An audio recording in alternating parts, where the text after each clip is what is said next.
Welcome back. ये कहानी है धर्मवीर नाम के एक लड़के की।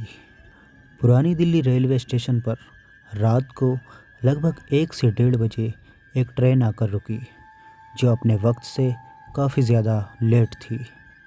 उस ट्रेन से काफ़ी सवारी बाहर निकली और एक लड़का जिसका नाम धर्मवीर था, वो भी इस ट्रेन से बाहर निकला। बाहर निकलते ही वो स्टेशन पर कुछ खाने पीने के लिए ढूंढने लगा। उसको भूख बहुत ज़्यादा लगी थी, इसलिए वो हर तरफ अपनी नज़र दौड़ा रहा था। कुछ चीज़ें तो उसे देखने में पसंद नहीं थी, इसलिए उसने नहीं खाई, और कुछ आइटम में उसको गंदगी सी दिखी, इसलिए उसने वहाँ से कुछ भी नहीं लिया। और देखते ही देखते वो स्टेशन के बाहर मेन रोड पर आ गया। मेन रोड पर आकर इधर उधर वो कुछ देख रहा था, लेकिन रात का वक्त था, वहाँ पर कुछ भी नहीं था, यानी अब उसको खाने के लिए कुछ भी नहीं मिलने वाला था। फिर रोड के किनारे किनारे वो काफ़ी आगे तक निकल आया। वहाँ उसने देखा एक चाय का छोटा सा खोखा था। वहाँ से उसने एक बिस्कुट का पैकेट और नमकीन का पैकेट ख़रीद लिया। फिर वो बिस्कुट खाते खाते घर जाने के लिए टैक्सी देखने लगा, लेकिन अब वो स्टेशन से काफ़ी आगे निकल चुका था और वो एक मेन सड़क पे खड़ा हुआ था। थोड़ी ही दूर पर उसको एक टैक्सी दिखाई दी जो रोड के किनारे खड़ी हुई थी। धर्मवीर धीरे धीरे चलते हुए उस टैक्सी के पास पहुंच गया और उसने टैक्सी वाले से जाकर पूछा, भैया मंडोली चलोगे? उस टैक्सी वाले ने अपना सिर हाँ में हिलाया और उसे इशारा किया कि बैठ जाओ।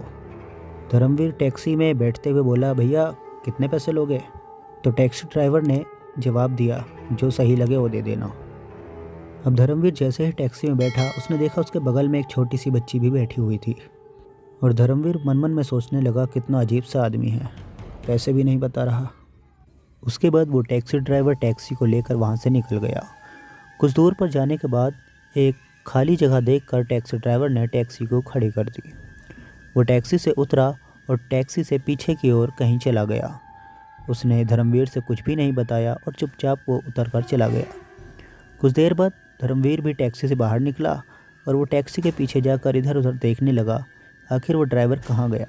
उसे दूर दूर तक कहीं भी वो ड्राइवर नज़र नहीं आया। फिर टैक्सी के अंदर बैठी वो छोटी बच्ची भी बाहर निकल आई। धर्मवीर ने उससे कहा, क्या आप ड्राइवर के साथ हो? वो बच्ची कुछ भी नहीं बोली और जिस तरफ वो ड्राइवर गया था वो चुपचाप उसी तरफ चली जा रही थी। धर्मवीर उस लड़की को आवाज़ मारता रहा, लेकिन उसने पीछे पलट कर भी नहीं देखा और वो लड़की चुपचाप उसी तरफ चली जा रही थी। कुछ दूर तक धर्मवीर उस लड़की को देखता रहा, लेकिन फिर अचानक ही वो लड़की पता नहीं कहीं गायब हो गई। जैसे ही वो लड़की गायब हो गई, धर्मवीर तुरंत ही भागते हुए उस जगह पर गया और उसने इधर उधर देखा, वो लड़की कहीं भी नज़र नहीं आई। फिर धर्मवीर टैक्सी के पास ही आकर खड़ा हो गया और उसे खड़े खड़े वहाँ पर आधे से 1 घंटा हो चुका था। फिर धर्मवीर ने सोचा, अपना बैग ले करके उसे यहाँ से पैदल ही जाना होगा। धर्मवीर ने जैसे ही टैक्सी का दरवाज़ा खोला तो उसने क्या देखा कि ड्राइवर भी टैक्सी में ही बैठा हुआ है और वो छोटी बच्ची भी उसी टैक्सी में बैठी हुई है, लेकिन वहाँ तो दूर दूर तक कोई भी नहीं था। अचानक वो दोनों टैक्सी के अंदर कैसे आ गए? धर्मवीर ने बहुत ही चौंक कर उनसे पूछा, अरे आप टैक्सी के अंदर कैसे? आप दोनों जने तो दूर दूर तक मुझे कहीं भी नज़र नहीं आ रहे थे और अचानक ही आप दोनों टैक्सी के अंदर। फिर टैक्सी ड्राइवर ने धर्मवीर की तरफ देखा और वो एक अजीब सी आवाज़ में बोला, बैठ जाओ। धर्मवीर तुरंत ही टैक्सी में बैठ गया और वो उससे कहने लगा, लगभग 1 घंटा हम लोग लेट हो चुके हैं, जल्दी चलो। फिर ड्राइवर ने बोला, हमें कहीं नहीं जाना है, वो लोग यहीं आएंगे। धर्मवीर कहने लगा, कौन लोग आएंगे? अचानक ही धर्मवीर के बगल में बैठी हुई लड़की ज़ोर ज़ोर से रोने लगी और कहने लगी, वो लोग तुम्हारा भी गला काट देंगे और फिर तुम भी हमारी तरह हमारे साथ रहोगे। उन लोगों ने मेरे पापा का भी गला काट दिया और मेरा भी। ये कहते ही वो उस लड़की ने अपने सर को ऊपर की तरफ उठाया तो उसका गला कटा हुआ था। ये देखते ही धर्मवीर टैक्सी से बाहर गिर पड़ा और वो बहुत ज़्यादा घबरा गया। फिर वो लड़की टैक्सी से बाहर निकल के आई और धर्मवीर के सामने खड़ी हो गई। अब धर्मवीर उस लड़की से बहुत ज़्यादा डर रहा था। अचानक ही वो ड्राइवर भी धर्मवीर के दूसरी तरफ आकर खड़ा हो गया और ड्राइवर ने उससे कहा, अगर बचना चाहते हो तो यहाँ से भाग जाओ। धर्मवीर डर के मारे पूरा पसीना पसीना हो रहा था। धर्मवीर किसी तरह से खड़ा हुआ और उसने अपना बैग लिया और लड़खड़ाते हुए वहाँ से भागने लगा। अचानक ही धर्मवीर को पीछे से आवाज़ आई। किसी ने धर्मवीर का नाम लेकर ही धर्मवीर को आवाज़ दी, धर्मवीर रुक जाओ। मैंने कहा ना, धर्मवीर रुक जाओ। कुछ दूर पर जाने के बाद धर्मवीर रुक गया। धर्मवीर ने पीछे मुड़कर जैसे ही देखा तो अब उसके पीछे ना तो टैक्सी थी, ना ही वो छोटी बच्ची थी और ना ही टैक्सी ड्राइवर। उसके पीछे कोई भी नहीं था। उस जगह पर धर्मवीर ने अपने आप को बिल्कुल अकेला पाया। फिर धर्मवीर दोबारा से भागने लगा। अचानक ही फिर से धर्मवीर के पीछे से आवाज़ आई, धर्मवीर तुम रुके नहीं, धर्मवीर रुक जाओ। ये सब सुनने के बाद तुरंत धर्मवीर रुक गया और उसने पीछे फिर से पलट कर देखा तो अब उसके पीछे 15 से 20 लोग खड़े हुए थे, जिन सब के चेहरे पर काफ़ी खून फैला हुआ था। किसी के हाथ टूटे हुए थे, किसी का पैर टूटा हुआ था और वो सभी लोग धर्मवीर की तरफ बढ़ते हुए चले आ रहे थे। ये सब देखकर धर्मवीर ज़ोर ज़ोर से सांसें लेने लगा। धर्मवीर भागना चाहता था लेकिन उसके पैर अब साथ नहीं दे रहे थे। उसका बदन कांपने लगा था। वो ज़ोर ज़ोर से चिल्ला रहा था लेकिन दूर दूर तक उसकी आवाज़ सुनने वाला कोई भी नहीं था। फिर वो सभी लोग धर्मवीर के बहुत करीब आ गए। धर्मवीर अपने घुटनों के बल सरक सरक करके उन लोगों से दूर भाग रहा था।